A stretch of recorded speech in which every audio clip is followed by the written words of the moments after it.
Okay, let's see how quickly we can get through this. So, like I said last week, I'm probably gonna try to do a comics explained style rundown of Avengers: No Surrender every week that it comes out, hoping that somebody who's mildly interested in this will be able to get the bullet points and see if they want to buy it or not. I thought that part two, no, issue 676, was actually an improvement over the first issue. But I did not think that of this issue. So, as we saw at the end of last issue, Avengers Mansion got blown up with all the Avengers inside of it by the bad guys who were all culled from Jonathan Hickman's run. And so now we're seeing what happened immediately during and after that. And this whole issue is told from Quicksilver's perspective. And Quicksilver, it turned out, knew about the attack before anybody else did because he could feel the change in air pressure. So even as Falcon is calling away that the attack is coming right from above them, Quicksilver's moving. But so I thought they were going to do a thing like they did in the movies where Quicksilver is just unbelievably fast and just gets them all out.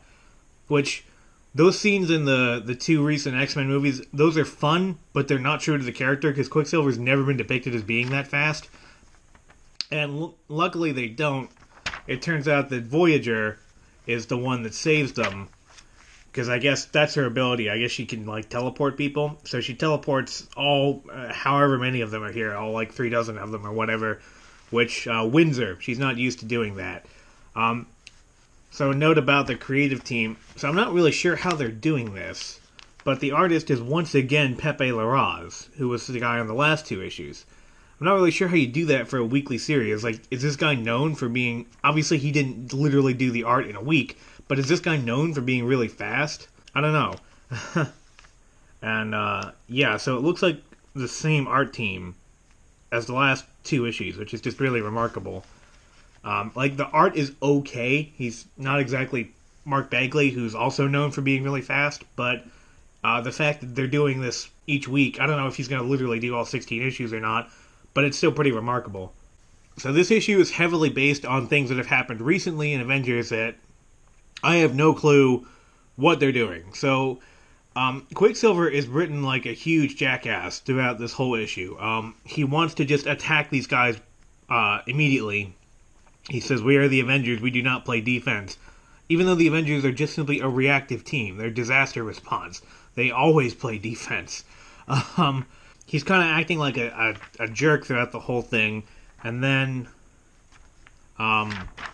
we cut to Grandmaster on his ship, his thing. And we see that he's the one that set this whole thing up. And he's talking to some dude, and we only see his eyes.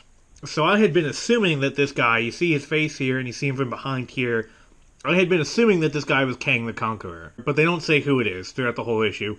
Kang the Conqueror, he has a blue mask with white eyes, but his mask does do this thing where it has these lines coming down, but the back of him doesn't really look like it. So I don't know if this is another version of Kang, because Kang has several possible alternate timeline versions of himself, or if this is a completely new character, or if this is... I don't know. We'll find out, I guess. So Rogue puts together the super teams, one to take out... Because there's two teams of super villains that have landed on Earth. So Rogue puts together two teams to try to take out those two super evil teams. And Quicksilver is not on either one, and he freaks out about it. That he, he's one of the oldest, most experienced Avengers there, and yet Cannonball is going on a team and not him, and he is really angry about it. And once again, this refers to events that I have no clue what they're talking about. So I guess recently Quicksilver screwed up in a major way and nearly got one of the teammates killed. I don't know what he did, so I can't speak intelligently on this, but super speed is one of those powers that is really useful no matter what the circumstances, and yet she doesn't trust him because he screwed up once, even though he's been doing this for years and years and years in continuity. And outside of continuity, from our perspective, he's been doing this for 40, almost 50 years. I just don't see what he could have possibly done that would have made Rogue, of all people, not trust him. Now, one thing that did happen, because the last two issues I complained that I didn't understand why Rogue was being looked up to as a leader, because as far as I'm concerned, she had never shown like leadership capabilities or skills or a desire to before. But some people told me in the last video that Rogue is actually the leader of Uncanny Avengers, which was their attempt to sort of make X-Men without using the X-Men names, so that you could still use the characters, but wouldn't give Fox any free advertising. So some people told me that this actually does make sense, so I'll just take their word on that. Also, everybody once again shows a lot of like respect and deference to Voyager, who can apparently teleport them. Like I said, I'm okay with her and the changes that they made to continuity, because I'm assuming that they're not going to stick. I'm assuming that she is a creation of either Grandmaster or the guy that he was with, or some third person, or that she is Valeria Richards, who's either been brainwashed or is doing a bit. So I'm just assuming that this isn't going to stick. But if it does, that's actually going to be kind of annoying. That's actually going to kind of piss me off. So they're fighting the two teams. The two Avengers teams are fighting the two evil super teams. So Scarlet Witch and Brother Voodoo are trying to figure out how to get the Avengers that were frozen unfrozen. Because a bunch of Avengers just got put somehow, and there was no rhyme or reason to who got put in stasis or why. And so they're trying to figure out how to get them unstuck. And Quicksilver is just moping around. He's complaining to his sister, and Scarlet Witch basically takes Rogue's side in this really condescending way.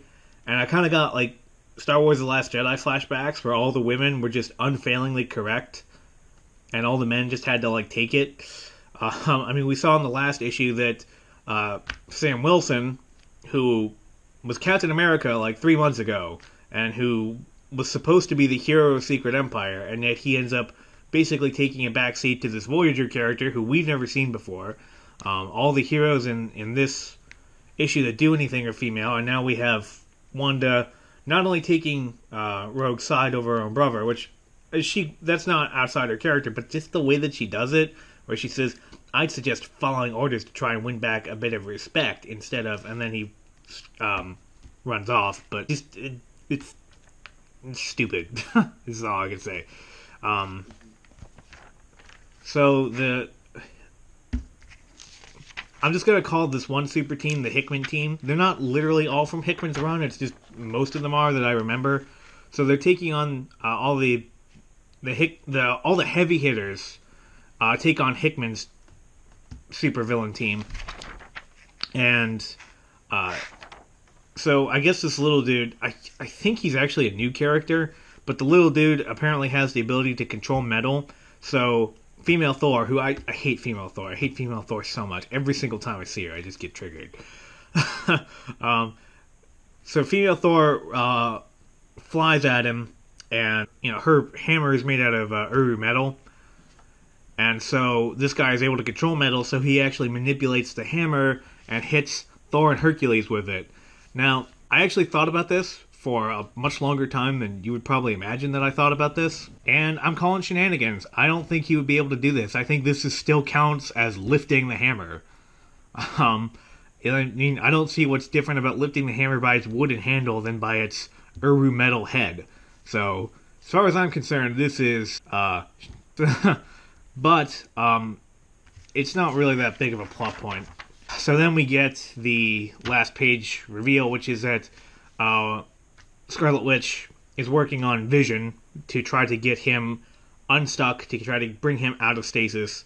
Quicksilver shows up to fight this supervillain team, and he's actually doing okay for a brief amount of time, but then when Wanda uses her power, she's able to get Vision unstuck and brings him out of stasis, and at the exact moment that she does that, Quicksilver is put into stasis. And then the next page is the supervillains that are just standing there saying like, well, let's just smash him, I guess. There was some kind of annoying things in it. I do like that. So at the back here, I don't want to show all the pages because this is already kind of like borderline. They spotlight some of the characters and some of their recent history. So like it kind of sort of brings you up to speed about what happened between Quicksilver and Synapse, even though it doesn't actually say what happened. So we don't even know if this is an accurate summation or not. I did not know Wonder Man is a pacifist, and that's kind of stupid. And then we get this kind of interesting list here, Jim Zub's top 5 Avengers stories. And I realize I've only read 2 of these, the Kree-Skrull War and Avengers Forever. So I guess I have some reading to do, some actual better Avengers stories later. So yeah, in any case, here's the cover for the next issue. So yeah, I don't know. That's the wrap up. That's the that's the story so far. Tell me what you thought. Tell me if you're keeping up with this. Tell me what exactly some of these plot points that I don't understand are. In any case, this is Unranked Chevron signing off.